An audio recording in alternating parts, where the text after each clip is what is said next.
The What to Read Next podcast helps you build a TBR of future favorite books. In each episode, Lauren and Maine interviews authors and book influencers to recommend books they loved for you to pick up today. If you're an avid reader, always looking for your next great read, then this show's for you. Hi, Bree. Welcome to What to Read Next podcast.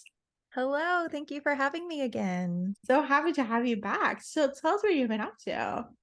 So I have been making 1.5 million videos for Vlogmas, which is so much for me because I feel like I try and post at least 2 a week, but sometimes I only do 1, but I've been doing it every day during the week and then vlogging over the weekend. So I feel like that's been my life. And also I launched new stickers in my shop. And so that has taken up a good portion of my life. And that's my entire life has been All right. stickers and vlog. So first, talk to us about stickers and what you expect and who the stickers are for, because they're perfect for many readers, you know? Yes. So I made the stickers both for myself, and then I had friends because I got a Cricut in 2020 when I was home a lot.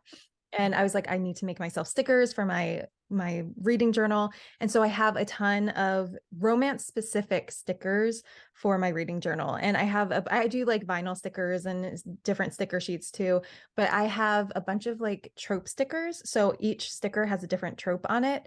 And so I can use that in my reading journal to like categorize books. And then I have my friend Steph from Novelty Corner. She actually uses them in a brilliant way that I'm going to start doing, which is in the front of books. She takes the trope stickers and whatever tropes are in that book, she sticks them in the front of the book, which is really brilliant. That is brilliant. I know, this is what I was saying. And I have things like have stickers that have representation, for example. So if you're keeping track of that in your book journal, I mean, anything you can think of, I pretty much have a sticker for it if you keep a reading journal. So yeah, it's been fun. And then talk to us about your YouTube channel. What can we expect? And why should we become a member? Because I'm a member. So I let other friends here. I'm going to be honest, I have no idea why anyone is a member. Because we get you to read books that we want you to read. That's true. So my YouTube channel, I talk mostly about romance. I read a ton of romance, mostly contemporary, a lot of monster romance as well. I do occasionally dabble in nonfiction books. Just I like educating myself on things, not really self-help type things, but autobiographies about interesting people, but also like just topics I want to learn more about, but mostly romance. And I do occasional vlogs. I do a lot of recommendation videos. Most of my videos are like the repeat videos, like recent reads. So I talk about all the books that I've been reading lately and the ones I've been loving. I tend to gush a lot. Because I'm really good at picking out books for myself. So I tend to find books that I really love. And I'm much better about talking about books that I love rather than books that I don't. So there's a lot of gushing. And then for members, I do these monthly tea chats where I just talk about my life and things that have been going on. And then I do members can vote on books that I read. And I do a dedicated reading vlog just for members where I talk about it's usually better if you've already read the book to watch one of those reading vlogs, because I go like page by page almost. Like I'm just like it's me reacting to the book as I read it.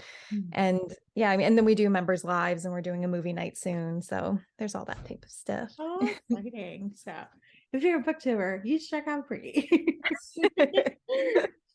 Awesome. So today we're going to chat about audiobooks because you're a big audiobook listener. I think I learned a lot from watching your videos talk about audiobooks and be like, oh, like this is what I can do. So for new audiobook listeners, I think for new listeners here, I'm launching What to Listen Next, which is an audiobook blog, which is all about audiobooks. It's all about listicles for favorite narrators and like books that you should listen to, books that are great on audio, that you rather do your chores and listen to them. So we're trying to do more audiobook because we figure you're listening to a podcast, likely you're more likely to listen to an audiobook, you know. Brilliant. I'm a huge fan of this. Yes. So talk about audiobooks. Tell us about the audiobook origin story. Like, how did you got listening to that? That is a great question. I have a funny audiobook. Well, I guess it's not really funny. It's just weird.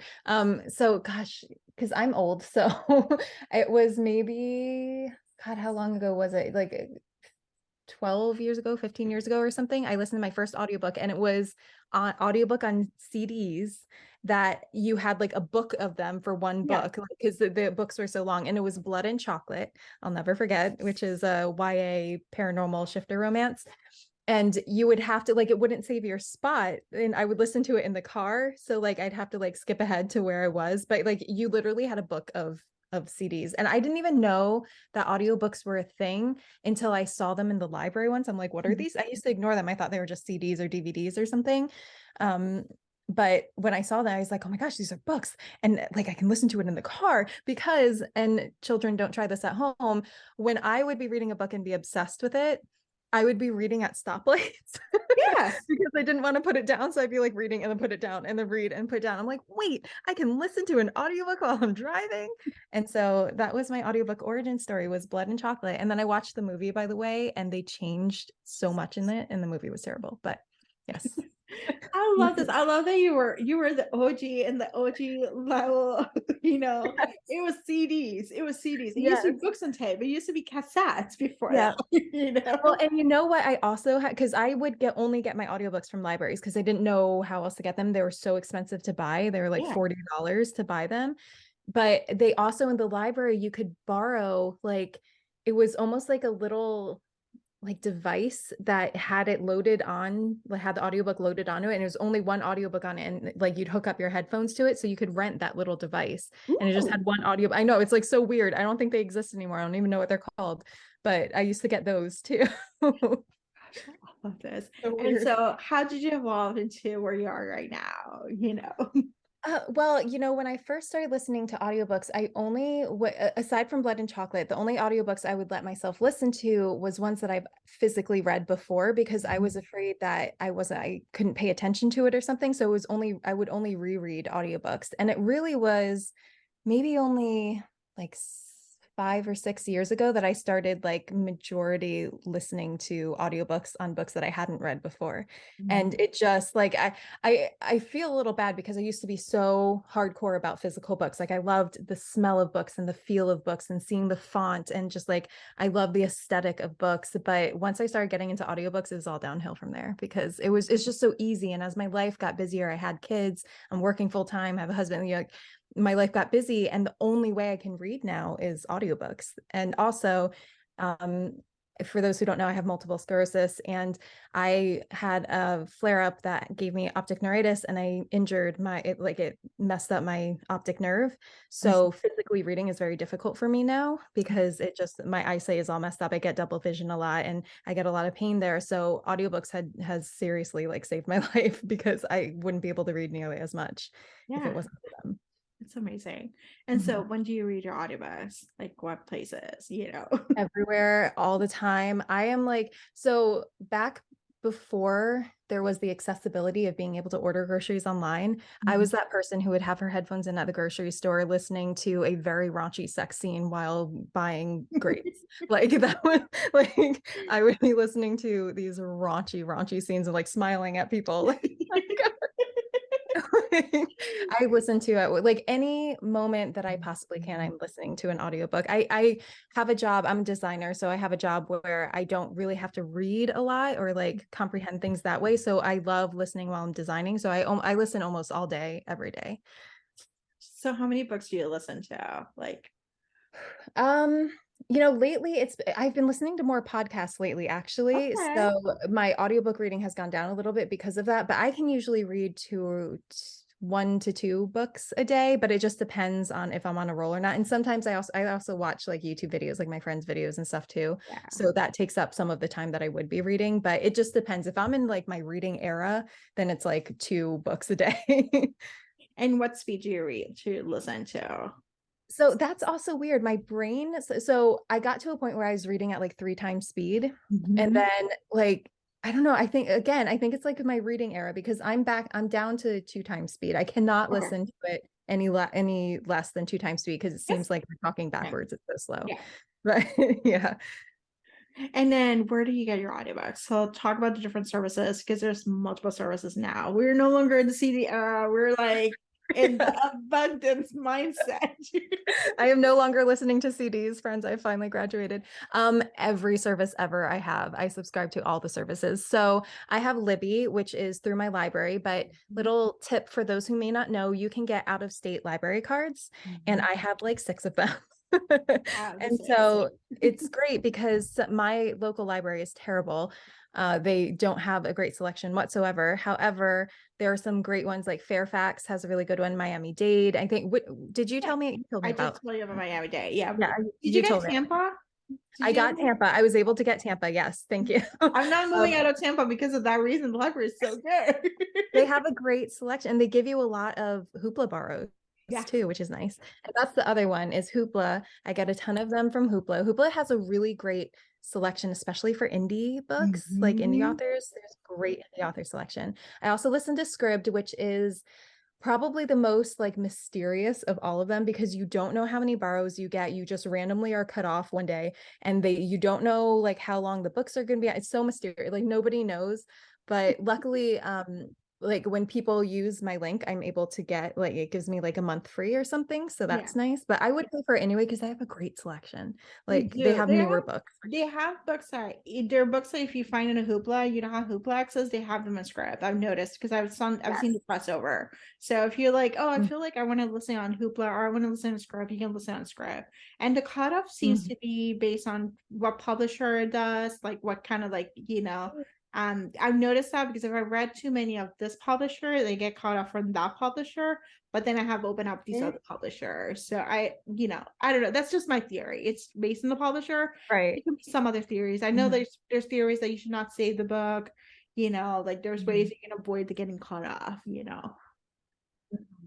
Yeah, I've heard that too. And I have to save the books though, because otherwise I'll forget like which ones are on there. So, but yeah, I mean, I honestly, if I were to rank them, I probably listen to Audible the most, because Audible has Audible exclusives, and they also have like some of the full cast narration ones, like by Cara Bastione and stuff, are on Audible, and also just Amazon just has the monopoly of everything, so there's everything on Amazon. And when they do their sales, they're so good, and you have to be a member to participate in their sales. I mean, it's worth it. Audible is worth it for me. I also have AnyPlay, but Audible is usually the first one I go to. Then usually Hoopla, then Scribd, then Libby, and then AnyPlay.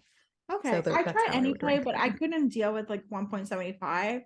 It's too slow for me. So I was like, well, I can get the stuff on Scribd, and I was like, well, it makes sense. Like I'll just keep Scribd, all the stuff. Yeah, and AnyPlay's search feature is kind of the worst. But they do have some books that like I can't find anywhere else except for Audible. Yeah, so, I don't know. It's good to keep in mind, So all right. And so let's chat about, so we talk about Audible and all these different things you can get from. Let's chat some audiobook. I forgot Libro FM. Libro FM is the one that we should absolutely support the most. And that's the thing. Before I buy anything on Audible, I always check Libro FM, because Libro FM, you can support local libraries, and it can be anywhere. It can be local to you, or it can be anywhere. So sorry, I forgot to mention them. They're great. Yes. And there's a code. So you can use Watch Read Next, and you get if you're a new member, you get 2 audiobooks for that code. So you get 2 audiobooks to start. And the cost the same amount of money as Audible. So you might as well. So yeah. Exactly. And they have good sales too, actually. They do have good sales. They do have like a romance sale. They're usually $3.99 for romance books every month, like new selection. And if you're an influencer, they have a ELC program where they give you access to free audiobooks. So yes, that's great. I found some good books through the influencer program. So gotta talk about Libra. All right. So let's chat about some audiobooks, and like, which ones do you suggest are good for beginners or like people who are starting out? Like, do you think full cast audios are better, or like what kind of type of narration would you say like it would be good for our beginners? I actually think that because of how I started, I'm a little biased on it, but I think that if you're just dipping your toe into audiobooks, start with books that you've read already and see if you can like still get into it and how you feel about it. And sometimes it's so cool hearing a voice to these characters that you've fallen in love with. So I think that's a good place to start, but also don't get upset with yourself if you don't like it, because I know like one of my sisters and my mom, they don't like when people read to them, so they can't get into audiobooks. However, don't give up right away, because sometimes it's the narrator. You have to like find a narrator that you like, and so there's a lot of like layers to that. But one of the best things, like you said, about audiobooks are full cast narrations, especially the ones that have sound effects and stuff in it, especially if you can find one that's romance. It's rare that you have them for romance, but there are a handful out there. um Lauren, she's not my favorite author in the whole world, but Lauren Blakely, she takes a lot of care in casting her audiobooks because she really cares about the audiobook narrators, and she has a few full cast ones. Cara Bastone has some fantastic full cast sound effects narrated audiobooks that are fantastic. And actually, there's a book, I believe it is The Marriage Contract by Shay Davis, and it's a Black love book. And one of my favorite Black audiobook narrators is, I'm going to say her name wrong, it's Wesley Shaban, I think is how you say her name. I think she has her own, like she must have her own company that does audiobooks. She's a really awesome narrator. Like she does a lot of Christina C. Jones and different Black authors, but she is one of my favorite audiobook narrators ever. And she put together the one by Shay Davis, Marriage Contract, and it was so great. It's a full cast, is fantastic. I feel like if I was going to recommend one book that people start with, it's Real by Kennedy Ryan, because that has 3 different narrators in it.